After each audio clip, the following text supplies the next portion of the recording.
we can be free. All the things you said, all the things you said, running through my head, running through my head, running through my head. All the things you said. Welcome to Spectate Low Elo Episode 2, everyone. Today's Spectate is in mid-silver Elo, and we'll be featuring Lee Sin in the jungle. Like the last one I did, I'm going to cut out all the parts where I'm not talking, so I'm going to do my best to explain everything I can. If you have any questions, though, please feel free to leave it in the comments. Alright guys, here we go. Okay, so the very first thing I want to quickly point out is level 1. So please don't be that person that doesn't pay attention during level 1 phase. Especially against a Blitzcrank, you need to have wards out and safely positioned so you don't get invaded on. Sometimes little things like the level 1 invades can make or break a game. Okay, so I mentioned this in my last video as well, but it is really important that you learn how to orb walk in between auto attacks when clearing. Notice how he's just standing in place while taking his red buff here. This makes you take a lot more damage and clear a little bit slower. So please learn how to cancel auto attack animations by walking away and kiting the monsters. Okay, so I mentioned this in my Bronze 5 to Diamond series, but as you can see, he chooses to do Raptors instead of blue here. Now, in certain situations, I'd say okay, but I don't really see it here, and unless he decides to use his level 3 to gank mid right away, which he doesn't, then there's really no reason to do it. So until you have experience under your belt jungling, I'd recommend just doing a standard clear and get used to contesting top lane at level 3. So whether that's ganking or just warding for your top laner and trailing waiting for their jungler to come, I think top lane has the most potential early on, so definitely just do a standard clear from your bot side to your blue. Okay, so important rule of thumb, when you back as a jungler and have spare gold, always look to buy a pink. They're really cheap, and especially on Lee Sin, since you don't take the sweeper, you need these pinks to set up easier ganks. And what you'll notice here is this Lee Sin does not buy pinks at any of his backs, and that's just one of the things that you need to get in the habit of. Doesn't matter what jungler you're on, pink wards are important. Efficiency. What is this term I speak of? Efficiency when jungling is how little amount of time you can waste while still being active on the map. Now, there's going to be some wasted time when you gank and get nothing out of it. That's okay, that happens. But how you choose to handle these situations is very important. Notice how he ganks mid here and then kind of dances around hoping something starts, but it's not going to happen. He should be decisive here and go clear his topside camps. We'll get into efficiency a lot more, but the first step to being an efficient jungler is minimizing this wasted time. Okay, so my first mechanical tip, so when you're on Lee Sin, your play potential's through the roof. I'm sure you already know this. The bottom line is, you're going to have to get creative. So notice here how Garen gets super low and walks right behind Karthus. Lee Sin's ult is up, and if he chooses to ult Karthus here, it'll kick him right into Garen and execute Garen, but he doesn't. If you want to be a high elo Lee Sin player, you can't cower away from a play opportunity like this. Maybe he didn't see it, but in the early mid game, anytime your ult is off cooldown, that's a signal to try and make a play for your team or for yourself. Alright, I want to point out something pretty important here, and one of the biggest low elo tendencies I see. So notice here, Garen is pushing top turret, and Lee and Lux are mid, but they can't really do anything. So somebody needs to go top, but not both people. But what happens here is they both go top, which means Karthus can now push and put them in the same situation they were just in. There's no kill pressure on Garen, and even if there was, I would argue that mid is more important right now. So when you're jungling and you see this, choose. Either go top and cover the lane, or if you see your mid laner going, stay mid and protect the wave. Now, here he probably had time to go clear his wolves and then return mid after, but he chooses to roam top, which is not smart here. If you can get solo lane XP as a jungler, you should be seizing that opportunity, because that's very important when you are jungling if you want to get an advantage on the opposing jungler. Okay, so again, he leaves the base with 420 golds in his bag here, blaze it. But why? If you don't want to buy an item, then get a pink at the very least. Being efficient also has to deal with how you buy when you base. Okay, so notice here that Dragon is up and River is completely covered in Fog of War, and no one's doing anything about it. Lee Sin's one of the champions that benefits the most from River control. Lee Sin has very strong pick potential, and the biggest pick opportunities happen not in lane, but in River and the opposing team's jungle. So you need to utilize this fact and contest River vision and control whenever you can. And right now, this is a good time to be doing that. Okay, mechanical moment number 2. So he lands his Q on Blitz here, and his team is behind him ready. This is a great time to go for the Q Warthog Alt Flash combo, Kate being the target to go for. Now, I know it's a hard combo, but being able to pull things off in these situations is almost paramount to being a good Lee Sin. Look for these opportunities, and even if you fail the combo, just go for it. Okay, so around the 17.5 minute mark, you notice that the team is down a pretty hefty amount. this is the time when you need to switch your mindset into defensive mode. Now they're pushed pretty far back, giving the other team about 75% map control or more.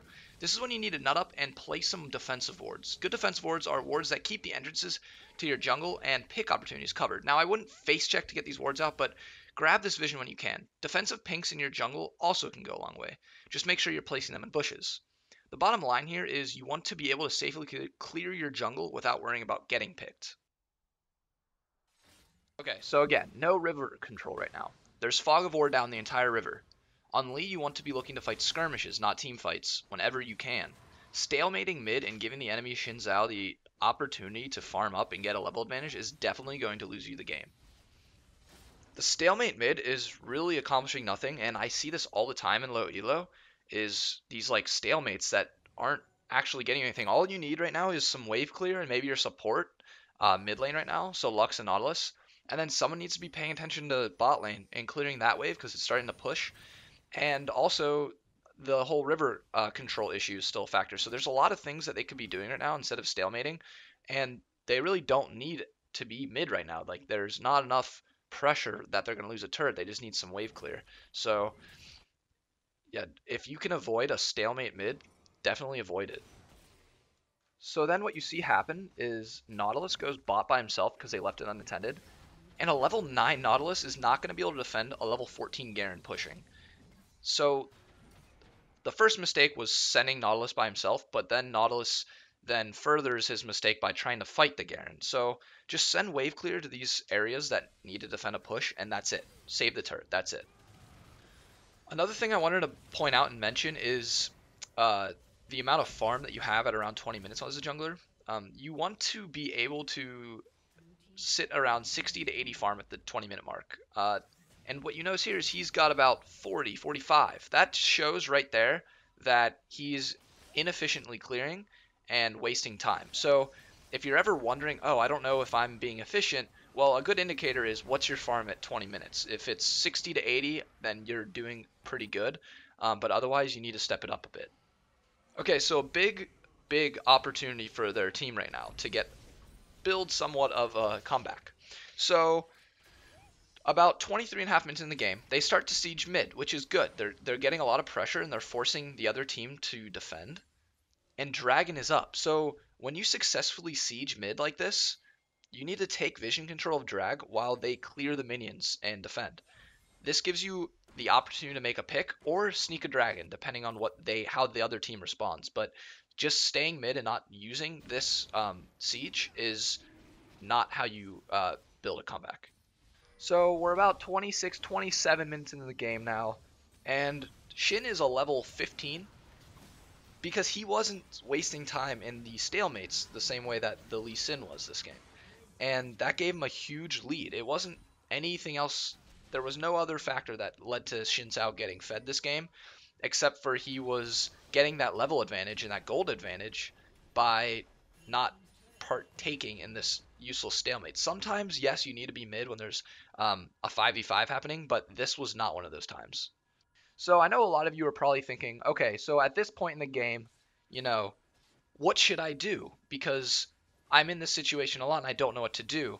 Well, the real answer to that question is you can't really do anything. You just have to hope that the other team fucks up at this point. And, what I would encourage you to think about is how can you avoid getting into this situation in the first place? That's the real thing you should be doing, is avoiding these situations, not fixing them once they're there. So yeah, at this point in the game, there's not a whole lot you can do.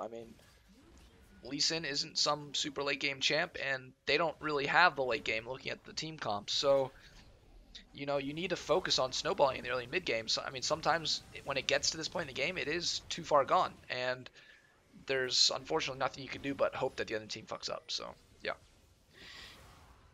So, yeah, that's pretty much all that I talk about in this game. The rest of the game plays out as you would expect.